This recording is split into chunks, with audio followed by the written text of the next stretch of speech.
کہ مشتق کا اجمالاً جو آپ نے دائرہ سمجھ لیا، جو ہم جس کو مشتق کہتے ہیں، درست. اب اس کے بارے میں گفتگو ہے. مشتق وہ جو مبدأ اشتقاق ہے. مثال جب آپ کہتے ہیں نا عالمون، زیدن عالمون، یہاں پر عالمون مشتق ہے اور علم مبدأ اشتقاق ہے. درست ہے آقا جان؟ عالمون مشتق ہے اور علم مبدأ اشتقاق ہے. سوال یہ ہے کہ ایک ذات جب مبدأ اشتقاق کے ساتھ متصف ہے، اس صورت میں تو قطعاً اس مشتق میں حقیقت ہے.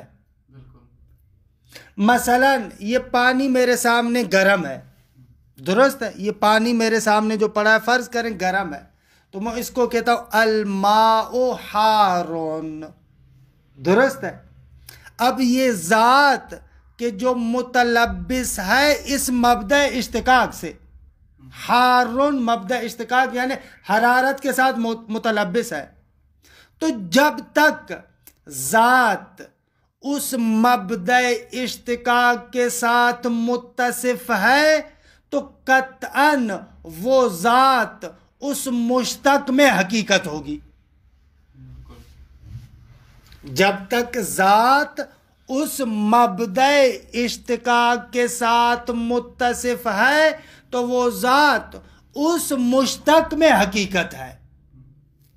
درست ہے، اس میں تو کوئی ڈاؤٹ نہیں ہے. آغا ابھی یہ پانی گرم نہیں ہے، آدھے گھنٹے کے بعد میں اس کو گرم کروں گا.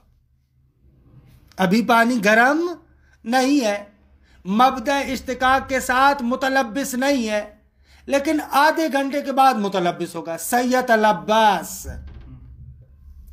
اس وقت اگر میں اس پانی کو حار کہوں، مشتق اس پر حمل کروں، تو آیا یہ ذات اس مشتق میں حقیقت ہوگی یا مجاز ہوگی؟ قطعاً مجاز ہے. علاقہ ما یعولو یا علاقہ ما یکون کے اعتبار سے آپ اس کو کہتے ہیں الماء حارون. ابھی تو نہیں ہے، ماشاءاللہ آپ کچھ عرصے کے بعد مجتہد بنیں گے، ٹھیک ہے. خوب اس وقت میں اگر آپ کو کہوں کہ آپ مجتہد ہیں، خوب اس وقت آپ کو مجتہد کہنا حقیقت ہے یا مجاز ہے؟ مجاز ہے قطعاً. اس میں بھی کوئی شک نہیں ہے کہ اگر ذات مبدأ اشتقاق کے ساتھ مستقبل میں متصف ہوگی، اگر زمان حال میں آپ فعلاً ابھی اگر اس کے ساتھ اس کو متلبس کریں تو کہیں گے کہ یہ مجاز ہے، اس میں بھی ڈاؤٹ نہیں ہے. اگر حال کے اندر جب تک وہ صفت کے ساتھ متصف ہے، مبدأ اشتقاق کے ساتھ متصف ہے، وہاں پر حقیقت ہے. اگر مبدأ اشتقاق کے ساتھ مستقبل میں متصف ہوگا، مجاز ہے. انما الکلام والاشکال تیسری صورت میں ہے. اگر ایک ذات مثلا یہ پانی آدھا گھنٹہ پہلے گرم تھا، اب یہ پانی ٹھنڈا ہو گیا ہے. آدھا گھنٹہ پہلے گرم تھا، اب یہ پانی ٹھنڈا ہو گیا ہے. اب اگر میں اس کو کہوں الماء حارون تو آیا یہ حقیقت ہے یا مجاز ہے؟ درست ہے. بس بحث اور نزاع اس نقطے میں ہے کہ ایک ذات کسی مشتق کے ساتھ متلبس تھی، مبدأ اشتقاق کے ساتھ متلبس تھی، اس کے بعد منقضی عنہ تلبس، وہ تلبس گزر چکا، ختم ہو چکا. اب آیا اس کو میں حقیقتاً اسی مشتق کے ساتھ متصف کرتا ہوں یا مجازاً؟ یہ بحث ہے اور اس کا ثمرہ بھی ہے، بہت زیادہ جگہوں پر ثمرہ ہے. درست ہے آقا؟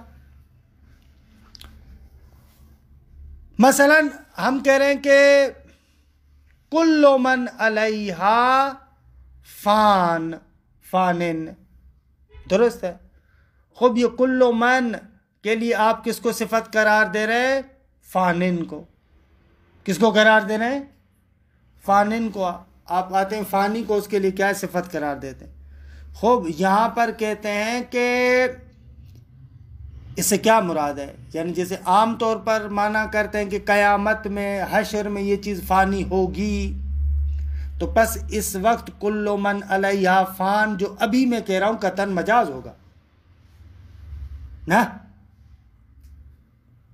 حالانکہ اگر ایک لفظ کے بارے میں شک ہو کہ وہ حقیقت کے طور پر ہے یا مجاز کے طور پر ہے تو قطعاً وہاں پر آپ حقیقت پر عمل کرتے ہیں. ظاہر یہی ہے کہ آپ اس کو حقیقت پر عمل کرتے ہیں.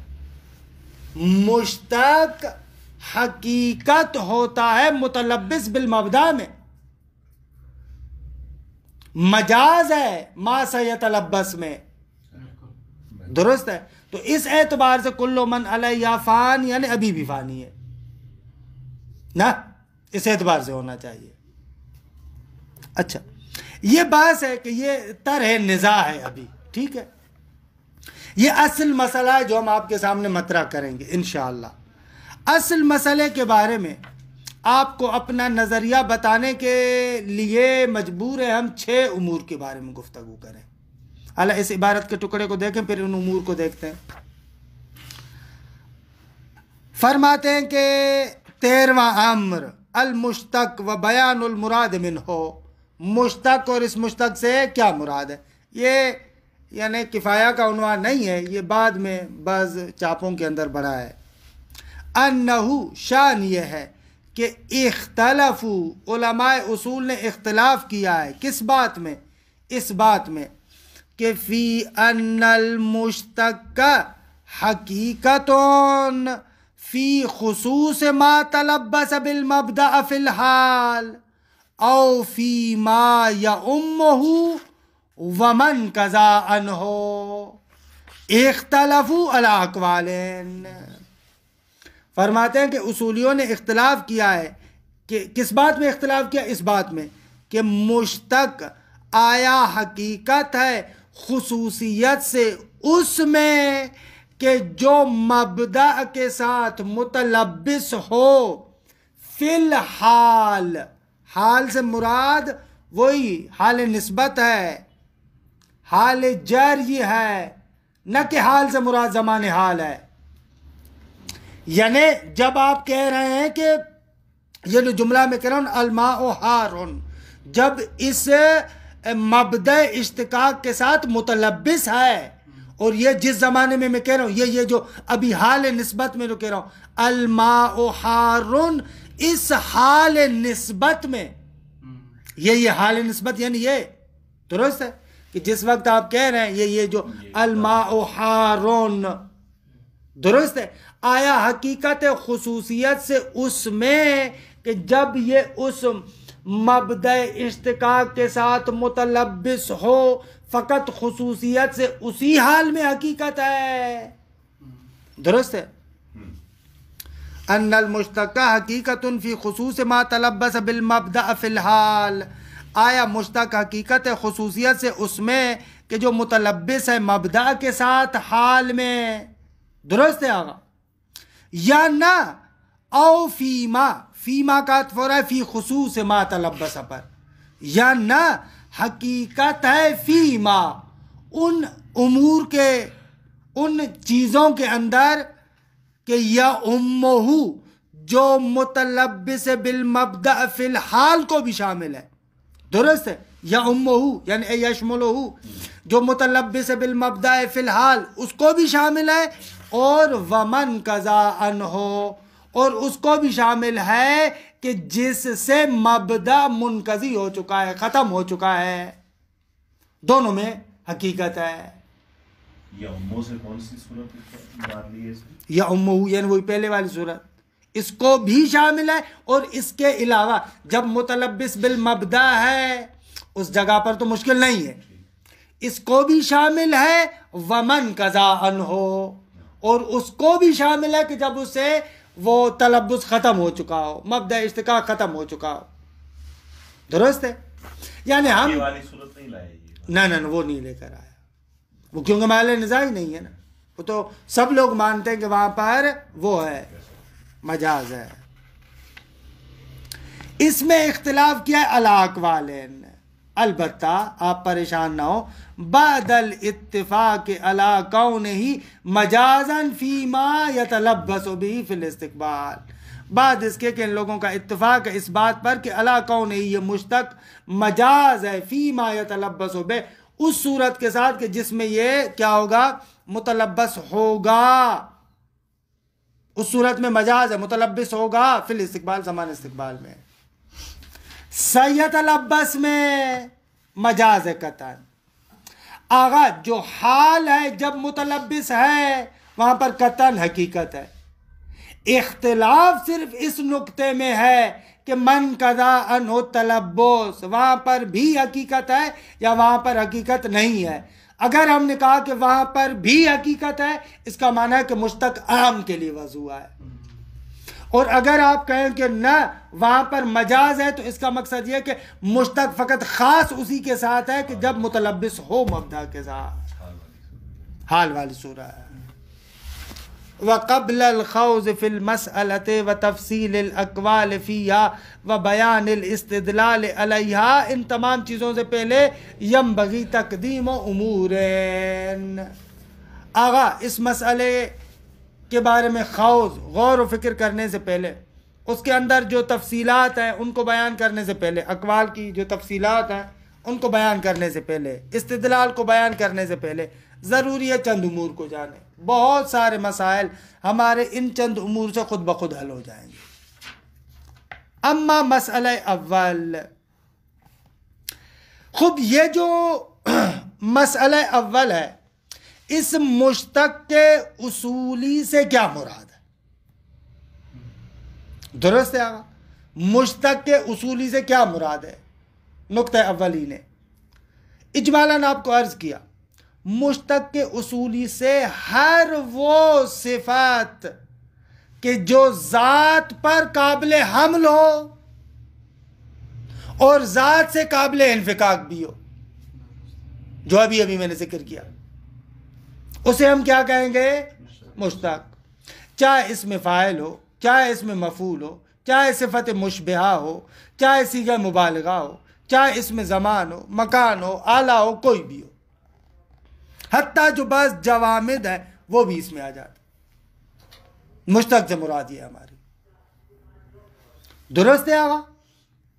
ہر وہ صفات کہ جو ذات پر حمل ہو سکتی ہو اور قابل انفکاک بھی ہو. یہ ہے نقطہ. حالانکہ اس کو آخوند نے اپنی تعبیرات میں ذکر کیا کہ عبارت میں اس کو دیکھتے ہیں، لیکن اصل نقطہ یہ ہے. خوب یہاں سے آخوند فرماتے ہیں کہ پس بعض بزرگان نے جو آ کر مسئلے کو مخصوص کیا اس میں فاعل یا صفت مشبہہ وغیرہ کے ساتھ، یہ اختصاص درست نہیں ہے. کیوں مخصوص کر رہے ہیں اس کے ساتھ؟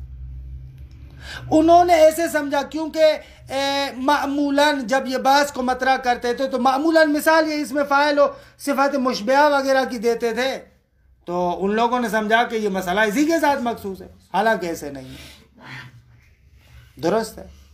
یہ ایک نقطہ کہ تقریباً جسے کہیں کہ آدھا صفحہ ہو گیا، اس کو دیکھتے ہیں پھر دوسرا نقطہ ہم ذکر کرتے ہیں. یہ میں نے اپنی آسان زبان میں ذکر کیا ہے، لیکن آخوند کی اپنی زبان ہے برا. احدها ان المراد بالمشتق کے ہا ہونا، یعنی علم اصول میں قارنہ دارین با ادبیات فرماتے ہیں کہ مشتق سے یہاں پر مراد لیس مطلق المشتقات. اگر ہر مشتق مراد نہیں ہے، مثلا آپ کہیں فعل ماضی مضارع وغیرہ یہ ادبیات میں مشتق ہے، لیکن ہمارے نزدیک یہ مقصود نہیں ہے، یہاں پر یہ مراد نہیں ہے. بلکہ مراد کیا ہے؟ بل خصوص ما یجری منہا علی الذوات، بلکہ خصوصیت سے مشتقات میں سے وہ مشتق کے جو ذات پر جاری ہوتے ہوں. جاری ہوتے ہوں یعنی ذات پر حمل ہوتے ہوں. دیکھیں یجری یعنی یحمل، ذات پر حمل ہوتے ہوں. درست ہے آپ؟ مما ان مفاہیم میں سے، ان چیزوں میں سے، درست ہے، ان میں سے کہ یکون مفہومہ منتزعاً عن الذات، درست ہے، ان چیزوں میں سے کہ جن کا مفہوم خود ذات سے انتزاع کیا جاتا ہو. البتہ ذات سے انتزاع کیا جاتا ہو، مراد وہ امور ذات اور ذاتیات نہیں ہے، بلکہ ذات اس اعتبار سے جو اس مبدأ اشتقاق کے ساتھ متحد ہوتی ہے، اب آ کر جو آپ اس سے مفہوم انتزاع کرتے ہیں. پانی کے ساتھ جیسے ہی حرارت ضمیمہ ہوئی تو اب آپ اس سے کیا کرتے ہیں؟ حارن انتزاع کرتے. یہ والا مقصود ہے ہمارا. منتزعاً عن الذات، وہ مفہوم کے جو ذات سے منتزع ہوتا ہو، البتہ بملاحظت اتصافها بالمبدأ، اس اعتبار سے کہ ذات متصف ہو اس مبدأ اشتقاق کے ساتھ، اس کو مد نظر رکھتے ہوئے، وَاتِّحَادِهَا مَعَهُ، اور ذات اس مبدأ کے ساتھ متحد ہوتی ہو. درست ہے، کیونکہ ذات اس مبدأ کے ساتھ متحد ہو گئی ہے، اب آ کر آپ ایک مفہوم سے انتزاع کرتے ہیں، وہ مشتق مراد ہوتا ہے. اچھا، اتحاد کون سا؟ بِالنَّحْوِ مِنَ الاتحاد، الگ کسی طرح کا اتحاد ہو. بھائی اتحاد کی مگر مختلف صورت ہے. آخون کہتے ہیں بھلے اتحاد کی مختلف صورت ہے. مثلا چند کی مثالیں دیتے. بِنَحْوِ مِنَ الاتحاد کان بِنَحْوِ الحلول، چاہے وہ اتحاد بناوِ حلول ہو. درست ہے، کبھی کبھار اتحاد کیسے ہوتا ہے؟ جیسے مثلا یہاں پر آپ کہہ رہے ہیں کہ الماء حارٌ، یہ حرارت ایک طریقے سے اس پانی میں حلول کیے ہوئے. البتہ حلول کا فلسفی معنی نہ کیجیے گا یہاں پر، حلول یعنی عرفی لحاظ سے اس پر عارض ہو رہی ہے، شکل حل ہو جائے بس مثلا بھلے اس طریقے سے. یا مثلا انسان پر مرض ہوتا ہے، درست ہے، مثلا سواد، بیاض، یہ ان کے ساتھ ایک طرح کا عرفاً کہتے ہیں کہ یہ چیز یہاں پر حال ہے، حلول کیے ہوئے، یہ مراد ہے یہاں پر. بناوِ من الاتحاد، ایک طرح کا اتحاد. حالکان بناوِ الحلول، چاہے وہ اتحاد بناوِ حلول ہو، جیسے مثالیں دی، مرض ہے، حسن ہے، کب ہے، سواد ہے، بیاض ہے، حرارت ہے. خب یہ اپنے موضوعات پر حال ہوتی ہیں، حلول کرتی ہیں. درست آغا جان؟ اول انتزاع، یا اتحاد ایسے ہو کہ وہ شے منشأ انتزاع بنتی ہو. مثلا جیسے آپ ایک جگہ سے کیا کرتے ہیں؟ فوقیت اور تحتیت کو انتزاع کرتے ہیں. درست ہے. یا اگر امور اعتباریہ میں آ جائے، بابا ملکیت کو آپ انتزاع کرتے ہیں، زوجیت کو آپ انتزاع کرتے ہیں. اب یہ بھی امور انتزاعیہ میں آ جاتا ہے کہ اوکلا نے فرض کیا کہ یعنی اتنی قیمت دے کر میں وہاں پر یہ رکھ کر آیا، یہ کتاب اب میری ملکیت ہے. درست ہے. اب جب یہ میرے لیے میری ملکیت ہے، یعنی کیا؟ یعنی میرے لیے جائز ہے کہ میں اس میں تصرف کر سکتا ہوں. درست ہے. یہ بھی ایک طرح کا اتحاد ہے.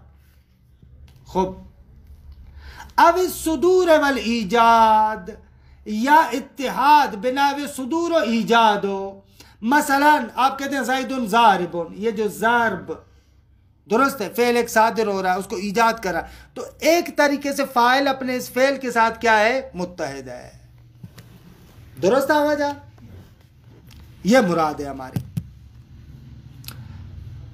پس مفہوم مشتق ہمارے لیے روشن ہوا. حالانکہ چند مثالیں بھی دیکھ لیں.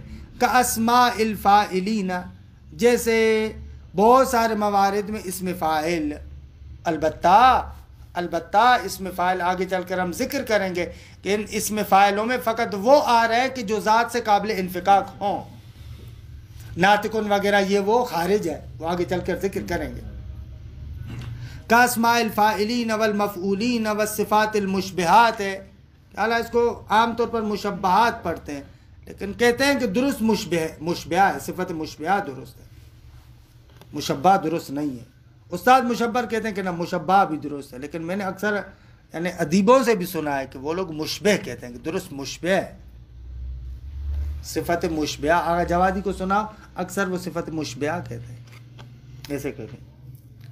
وصفات الحالہ، مشبہات یا مشبہات بل وصیغ المبالغہ، بلکہ صیغہ مبالغہ، و اسماء الازمنۃ والامکنہ، اسم زمان، مکان، آلہ، کما ہوا ظاہر العنوانات. خوب ان لوگوں نے جو عنوان بھی قرار دیا نا، مشتق، ایسے عام عنوان قرار دیا نا، جو علماء نے عنوان بھی بنایا، وہ ان تمام چیزوں کو شامل ہے. دیکھیے بھلے وَصَرِيحُ بَعْضِ الْمُحَقِّقِينَ، اور بعض محققین کی صراحت کا تقاضا بھی یہی ہے. وَصَرِيحُ بَعْضِ الْمُحَقِّقِينَ کہ کہتے ہیں کہ یہ مرزا حبیب اللہ رشتی ہے، درست ہے، صاحب کتاب بدائع الافکار. وَصَرِيحُ بَعْضِ الْمُحَقِّقِينَ مع عدم صلاحیت ما یوجب اختصاص النزاع بالبعض الا تمثیل بے. اور دوسری طرف سے اگر کوئی مجوز نہیں ہے کہ آپ آئیں اور بعض کو فقط چند کے ساتھ مخصوص کریں، کوئی ہمارے پاس دلیل بھی نہیں ہے کہ آپ آئیں اور آ کر کہیں کہ نہ یہ بعض کے ساتھ مخصوص ہے. حالا اگر دلیل بنائے بھی صحیح تو کوئی بندہ آ کر کہے کہ نہ اس نے دیکھو فقط اس میں فاعل کی مثال دی ہے، معلوم ہے کہ یہ تو جواز نہیں ہے. مع عدم صلاحیت ما، ساتھ اس کے کہ کوئی دلیل نہیں ہے، درست ہے، مع عدم صلاحیت ما، اس شے کے نہ ہونے کی وجہ سے، کہ یوجب اختصاص النزاع بالبعض، کہ جو اس نزاع کو فقط بعض کے ساتھ مخصوص کر دے.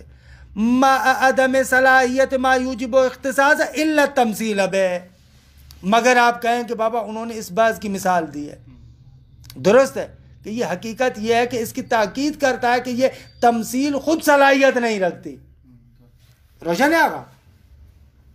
وَهُوَ غَيْرُ صَالِحٍ، جبکہ یہ تمثیل صلاحیت نہیں رکھتی کہ اس کو فقط بعض کے ساتھ مخصوص کر دے. کما ہوا واضح، جیسا کہ یہ مطلب بالکل روشن ہے. آگا یہ ہمارا مقدمہ ہوتا ہے حتماً کسی کو چوٹ لگانے کے لیے. خوب، پس بعض اجلا صاحب فصول نے جو آ کر نزاع کو مخصوص کیا اس میں فاعل وغیرہ کے ساتھ، ان خوب نیس، پس فلا وجہ لما زعمہ بعض الاجلا، پس کوئی وجہ نہیں ہے اس چیز کی کہ جس کا زعم کیا ہے، گمان کیا ہے بعض اجلا نے کہ صاحب فصول ہے. کیا گمان کیا ہے انہوں نے؟ ما زعمہ کیا ہے؟ من الاختصاص باسم الفاعل وما بمعناہ من الصفات المشبہہ وما یلحق بہا، اور جو ان صفات مشبہہ کے ساتھ ملحق ہیں ان کے ساتھ آ کر مخصوص کر دیا ہے، درست ہے. وخروج سائر الصفات، بقایا تمام صفات کو کام والے نزاع سے خارج ہے. اگا انہوں نے ایسے کیوں کہا ہے؟ وَلَعَلَّ مَنْشَأَهُ، اس اختصاص کا جو منشا ہے، سرچشمہ ہے، انہوں نے ایسے کیوں گمان کیا ہے؟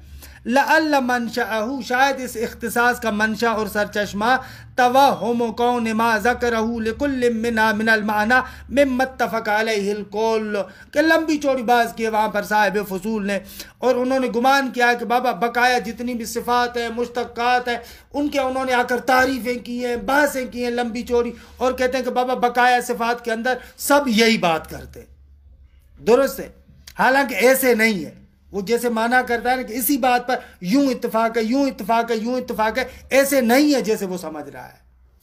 لیکن آخون سمجھ رہے ہیں کہ اس بات کا فائدہ نہیں ہے کہ اس بات کو میں آ کر یہاں پر گھسیڑوں پھر دوبارہ وہ ساری لمبی چوڑی، دیکھیں نہ بیکار ہے، اور الحمدللہ کار خوبی کرتے نکال دیا. وہ کما ترا، اور یہ بھی کیسی بات ہے، آپ خود دیکھ رہے ہیں کہ یہ عجیب ہے. اچھا، آخوند ایک اور نقطہ ذکر کر رہے ہیں، کہہ رہے ہیں کہ بابا دیکھو یہ جو ایک شے، مثلا کوئی ذات کسی مبدأ اشتقاق کے ساتھ جو متلبس ہوتی ہے، یہ تلبس مختلف صورتوں میں ہوتا ہے. مثال میں بول رہا ہوں آپ کے سامنے، یا یہ پانی گرم ہے، درست ہے، یہ تلبس ایک طریقے کا تلبس ہے، درست ہے. دوسرا بندہ عالم ہے، درست ہے، ایک بندہ قاضی ہے،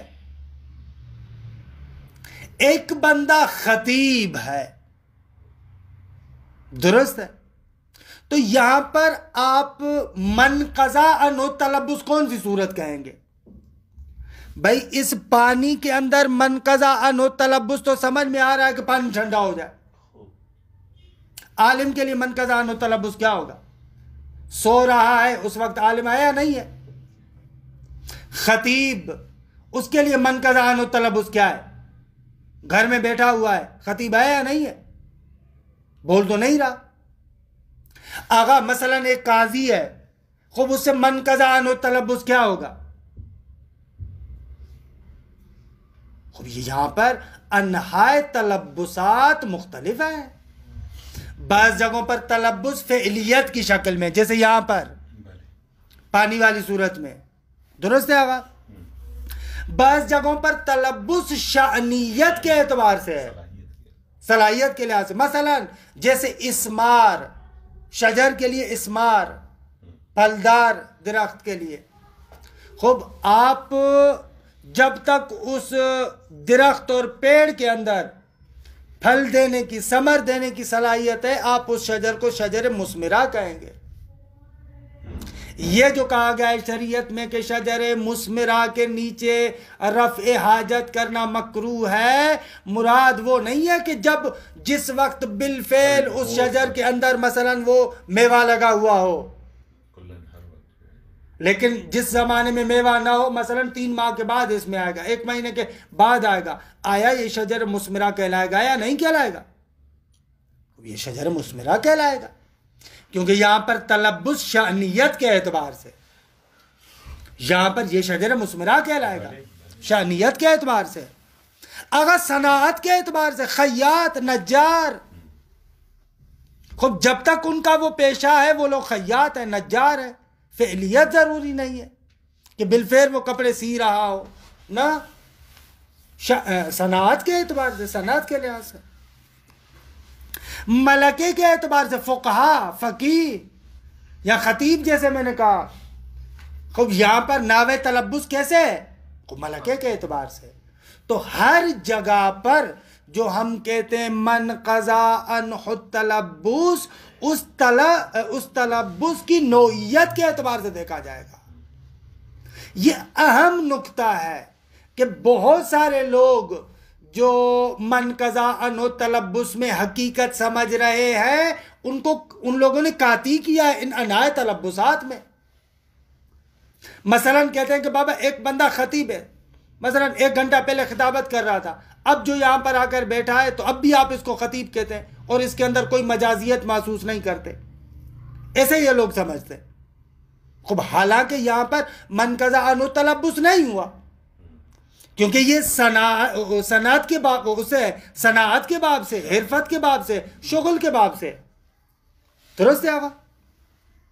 یہ بھی اہم نکتہ ہے، بہت خوبصورت نکتہ ہے. خوب دیکھیں، وَاِخْتِلَافُ أَنْحَاءِ التَّلَبُّسَاتِ حسب تفاوت مبادئ المشتقات بحسب الفعلیت والشأنیت والصناعت والملکت حسب ما نشیر الیہ لا یوجب تفاوتا فی المہم من محل النزاع ہا ہنا. اختلاف انواع تلبسات خبر لا یوجب تفاوتا فی المہم. کہتے ہیں کہ آغا جو تلبسات کے مختلف طور و طریقے ہیں، انواع یعنی طور و طریقے، درست ہے. تلبسات کے طور و طریقوں کا مختلف ہونا، بھائی کیوں ان کے طور و طریقے مختلف کیوں ہیں؟ فرماتے ہیں اس لیے کہ حسب تفاوت مبادئ الاشتقاق، وہ جو مبدأ اشتقاق ہے وہ مختلف ہے ان کے اعتبار سے. مثلا کیسے مختلف ہے؟ بحسب الفعلیت ہے. بعض جگہوں پر بالفعل ہونا تلبس کے لیے ضروری ہے، جیسے مثال دی ہم نے یہ الماء حارون. وشأنیت، بعض جگہوں پر تلبس شأنیت اور عدم شأنیت کے اعتبار سے. تلبس اس وقت ہے کہ جب تک اس کے اندر وہ شأنیت اور صلاحیت ہے، جیسے اسمار مثلا شجر کے لیے، درست ہے. وہ صناعت، بعض جگہوں پر تلبس صناعت کے اعتبار سے، مثلا خیاطت، مثلا نجار ہونا، بقال ہونا، مثلا ایسے صنعت اور پیشے کے لحاظ سے وہاں پر تلبس جب تک اس کا یہ پیشہ ہے جب اس نے پیشہ چھوڑا تو من قضان و تلبس ہوگا. والملکہ بعض جگہوں پر مثلا ملکے کے اعتبار سے جیسے خطابت ہے، فقاہت ہے، علم ہے، فلاح ہے، یہ سارے کے سارے حسب ما نشیر الیہ ہے. انشاءاللہ امر رابع میں اور زیادہ تفصیل کے ساتھ ہم آپ کو بیان کریں گے. درست ہے، انشاءاللہ ہم ذکر کریں گے. کہتے ہیں وَإِخْتِلَافُ أَنْحَاءِ التَّلَبُّسَاتِ لا یوجب تفاوتا فی المہم من محل النزاع. اگر محل نزاع میں جو ہماری غرض ہے اس میں ان تلبسات کے انحاء کا مختلف ہونا موجب تفاوت نہیں ہے، کوئی فرق نہیں پڑتا. درست ہے، من قضا عنہ صدق کرنا چاہیے. حالانکہ کس کا کس طریقے سے ہو رہا ہے، کس کا کس طریقے سے ہو رہا ہے، ان کی فرق کی نمی کو نہیں ہے. معیار من قضا ہے، من قضا ہے. انشاءاللہ اس کی اور وضاحت کریں گے آپ خود امر رابع میں. خوب اگلا نقطہ بھی عرض کروں یا کافی ہے یہاں پر؟ یہ ہے، یہ اسی کا ادامہ ہے، چیزیں جدیدی نہیں. ہاں کوئی مطلب خاص نہیں ہے، اسی کا یہ ادامہ. ثم انہو فرماتے ہیں کہ شان یہ ہے کہ لا یبعد ان یراد بالمشتق فی محل النزاع، کہ تقریباً وہی باتیں ہیں لیکن بعض اضافہ جات کے ساتھ، لیکن مطلب وہی ہے. کہتے شان یہ ہے کہ بعید نہیں ہے کہ مشتق سے محل نزاع میں مراد لی جائے کیا؟ مطلق ما کان مفہومہ و معناہ جاریا علی الذات. مطلقاً ابھی تک اوپر فقط مشتق ادبی رخ والے تھے، اس میں فاعل، اس میں مفعول، ان کو اب آہستہ آہستہ جوامد کو بھی داخل کر رہے ہیں. درست ہے، تو اسی لیے کہہ رہے ہیں کہ بابا اس لحاظ سے بعید نہیں ہے کہ ہم کہیں کہ مشتق سے مراد جو محل نزاع میں ہر وہ شے کہ جس کا مفہوم اور جس کا معنی جارین علی الذات، یعنی ذات پر قابل حمل ہو، ومنتزعن عنہا اور اس ذات سے قابل انتزاع ہو، بملاحظت اتصافها اس اعتبار سے کہ وہ ذات متصف ہو بعرض او عرضین، ذات متصف ہو عرض کے ساتھ یا عرضی کے ساتھ. یہاں پر آخون کی مراد عرض سے یعنی وہ مبادی اصیلہ، مثلا جیسے بیاض، مثلا جیسے سواد، کہ جن کا واقع حقیقتاً خارج میں کیا ہے، تحقق ہے. درست ہے. او عرضین، کہ عرضین سے مراد یعنی وہ مصادر، وہ مبدأ اشتقاق کے جو اعتباری ہیں، مثلا جیسے زوجیت، مثلا جیسے ملکیت. یہاں پر اتنا مراد ہے فقط. ولو کان جامدان، اگرچہ وہ جامدی کیوں نہ ہو. درست ہے. مطلق وہ چیز مراد ہے کہ جو ذات پر قابل حمل ہو اور آپ اس ذات سے اس کو انتزاع کر سکیں اس عرض یا عرضی کو ملاحظہ کرتے ہوئے، اگرچہ وہ کیا ہے، خود جامدی کیوں نہ ہو. کالزوج والزوجہ والرق والحر.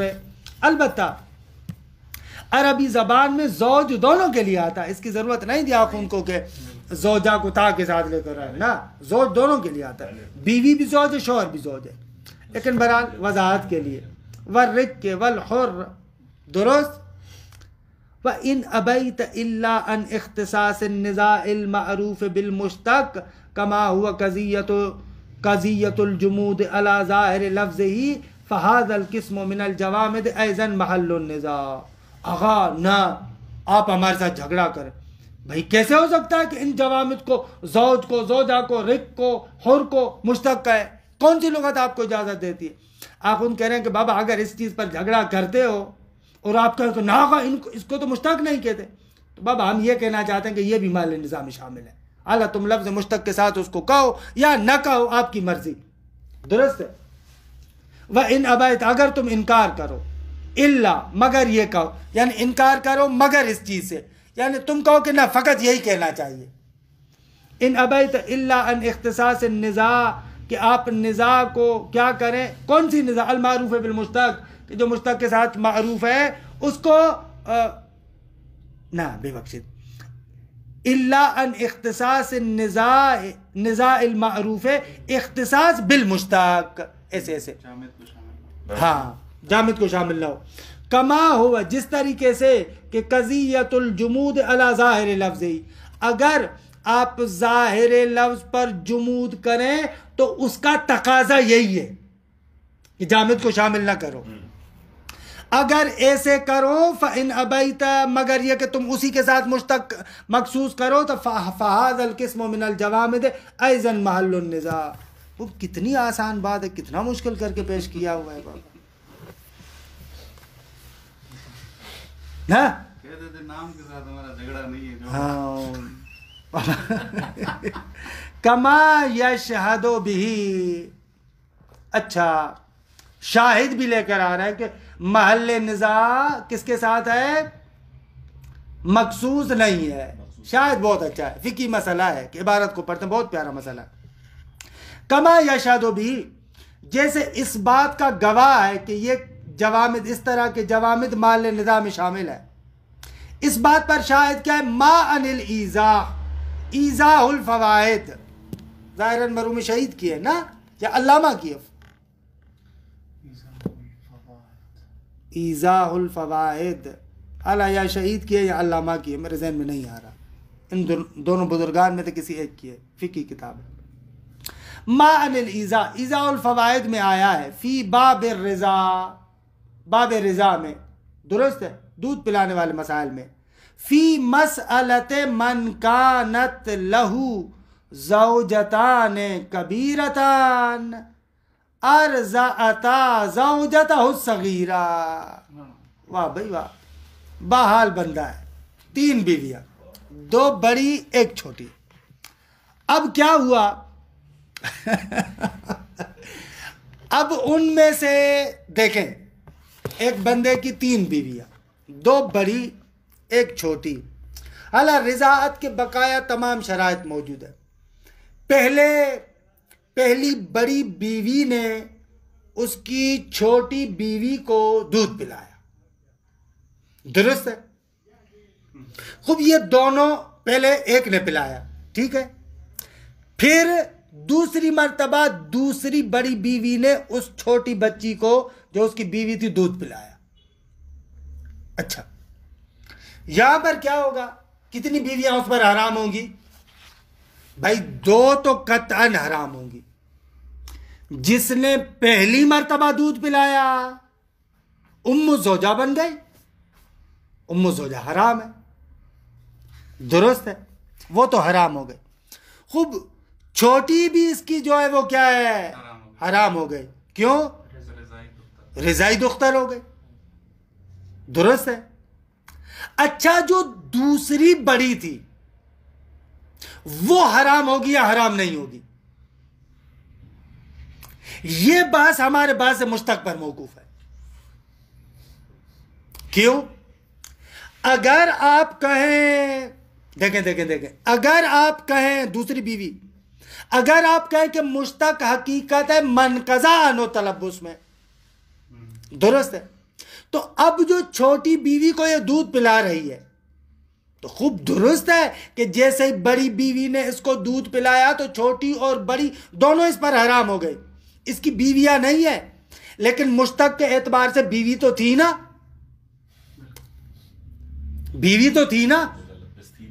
ہاں, اگر منقضا عنہ تلبس میں بھی حقیقت ہے تو اب یہ دوسری بھی حرام ہو جائے گی. اما اگر ہم کہیں کہ نہ مشتق حقیقت نہیں ہے منقضا عنہ تلبس میں, تو اس صورت میں دوسری بیوی حرام نہیں ہوگی. کیوں؟ اس لیے کہ جس وقت اس نے چھوٹی کو دودھ پلایا تو وہ چھوٹی پہلے ہی اس کی زوجیت سے نکل چکی تھی. خوب آخوند آپ یہ کیوں لے کر آئے؟ کہہ رہے ہیں کہ یہ بحث کس پر موقوف ہے, کہاں پر بحث کو جاری کیا؟ زوجن پر. زوج جامد ہے یا نہیں ہے؟ خوب اس کا مقصد ہے یہ بحث یہاں پر بھی جاری ہے, درست ہے. خوب ما ان الایضاح, یہ عبارت آسان ہے کیونکہ دوسروں کی عبارت ہے نا. ما ان الایضاح فی باب الرضا فی مسئلۃ من کانت له زوجتان کبیرتان کہ ارضعتا زوجتہ الصغیرہ. ما ھذا لفظ, اعلی صاحب ایضاح کی تعبیر یہ ہے تحرم المرضعۃ الاولی, آگا جو پہلی مرضعہ ہے بڑی بیوی وہ حرام ہو جائے گی. والصغیرہ, اور صغیرہ بھی حرام ہو جائے گی، البتہ مع الدخول بالکبیرتین، ظاہر سی بات ہے کہ جب اس نے کبیروں کے ساتھ جو بڑی ہے ان کے ساتھ دخول کیا. وَأَمَّا الْمُرْضِعَةُ الْأُخْرَى، دوسری بڑی بیوی جو تھی، فَفِي تَحْرِيمِهَا خِلَافٌ، ظاہراً یہ جو ایذاء الفوائد فخر المحققین کی ہے، مرحوم علامہ ہلی کے بیٹے کی، درست ہے آقا؟ یہ ایذاء فخر المحققین کی ہے. ففی تحریمها خلاف، مرضع اخرى کی تحریم میں خلاف ہے، اختلاف ہے، درست ہے. کیوں؟ اور پھر کہتے ہیں فاختار والدی المصنف، اعلیٰ والد بزرگوار یعنی علامہ ہلی نے اختیار کیا، و ابن ادریس، اور ابن ادریس، ان دونوں نے کیا اختیار کیا؟ تحریمها، مرضع اخرى کی بھی حرمت کو ثابت کیا، اس کو اختیار کیا. کیوں؟ اس لیے کہ لأن هذه، یعنی یہ مرضع اخرى یصدق علیہا ام زوجتہ،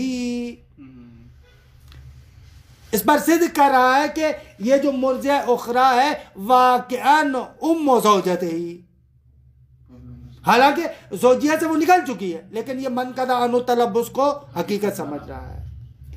لأنه لا يشترط في المشتق بقاء المشتق منه، اس لیے کہ آغا مشتق میں شرط نہیں ہے کہ وہ مشتق من ہو، یعنی مبدأ اشتقاق اس میں باقی ہو، نہ یہ شرط نہیں ہے. درست ہے. ہاں قضا ہاں ہونا، اسی طریقے سے یہاں پر بھی بحث ایسے ہی ہے. وما عن المسالک فی هذه المسئلہ، وہ مسالک میں بھی اسی طریقے سے انہوں نے کہا. مسالک شہید کی ہے، مسالک شہید ثانی کی ہے، شرائع الاسلام کی شرح بہت پیاری ہے انصافاً. یعنی ہمارے ہاں جب لمحہ کی تدریس کرتا ہے استاد یا شاگرد، جب لمحہ پڑھتا ہے اس زمانے میں اگر اس مسالک کو دیکھے نا تو بہت مزہ آئے گا. مسالک الحق والانصاف شہید ثانی کی تفصیلی کتاب ہے لیکن بہت خوبصورت کتاب ہے. وہ مسالک شرح ہے شرائع الاسلام کی، اور یہ لمحہ شرح ہے دیکھیے اس کی، یہ شرح لمحہ الروضہ شرح ہے لمحہ کی. وما عن المسالک فی هذه المسألة من ابتناء الحکم فیها علی الخلاف فی مسألة المشتق، درست ہے اس میں بھی ایسے ہی ہے. فعلیہ، پس اس بنا پر کہ اس حکم کو مبتنی کیا گیا ہے اس اختلاف پر کہ جو مشتق کے اندر موجود ہے. بھائی اگر منقطع عنہ تلبس میں حقیقت ہو تو تینوں حرام، اگر منقطع عنہ تلبس میں نہیں ہے تو بہرحال دو حرام ہوگی، ایک بچ جائے گی. درست ہے آقا؟ فعلیہ کل ما کان مفہومہ منتزعا من الذات بملاحظت اتصافها بالصفات الخارجت عن الذاتیات. درست ہے آقا؟ بس ہر وہ مفہوم کے جس کو انتزاع کیا جائے ذات سے، بملاحظت اتصاف، اس اعتبار سے کہ وہ ذات متصف ہو، بالصفات، البتہ وہ صفات کی الخارجت عن الذاتیات جو ذاتیات کے علاوہ ہے، کانت ارزن اور ارزین، چاہے خارج میں متاصل ہوں یا خارج میں متاصل نہ ہوں، خارج میں تحقق رکھتی ہوں یعنی صفات خارجیہ حقیقی ہوں یا نہ اعتباری ہوں، وہ سب کی سب اس میں شامل ہیں. کالزوجیت والرقیت والحریت وغیرہ من الاعتبارات والاضافات، اضافات وہی اعتبارات. تو کان محل النزاع وَإِنْ كَانَ جَامِدًا فَعَلَيْهِ كُلُّ مَا كَانَ مَفْهُومُهُ كَذَا كَانَ مَحَلَّ النِّزَاعِ، ایسے عبارت ہے. درست کل ما کان مفہومہ کی خبر ہے یہ، کل ما کان مفہومہ منتزعا یعنی کل ما کذا تو کان محل النزاع، وہ محل النزاع ہوگا. وَإِنْ كَانَ جَامِدًا، اگرچہ وہ جامدی کیوں نہ ہو. وَهَذَا بِخِلَافِ مَا كَانَ مَفْهُومُهُ مُنْتَزَعًا من مقام الذات و ذاتیات، البتہ یہ برخلاف ہے اس صفت کے کہ جب اس کے مفہوم کو آپ انتزاع کریں مقام ذات سے یا ذاتیات سے. درست ہے، منفک نہ ہو سکتا ہو جس کو ہم نے کہا. مثلا جیسے انسانیت کو آپ انسان سے انتزاع کرتے مقام ذات سے انتزاع کریں، یا مثلا انسان سے ناطقیت اور حیوانیت کو آپ انتزاع کریں، نہ وہ شامل نہیں ہے. فَإِنَّهُ لَا نِزَاعَ فِي كَوْنِهِ حَقِيقَةً فِي خُصُوصِ مَا إِذَا كَانَتِ الذَّاتُ بَاقِيَةً بِذَاتِيَاتِهَا. الحمدللہ امر اول تمام ہوا. وصلی اللہ علی محمد و اہل بیتہ الطیبین الطاہرین. اللہ صلی اللہ علیہ وسلم.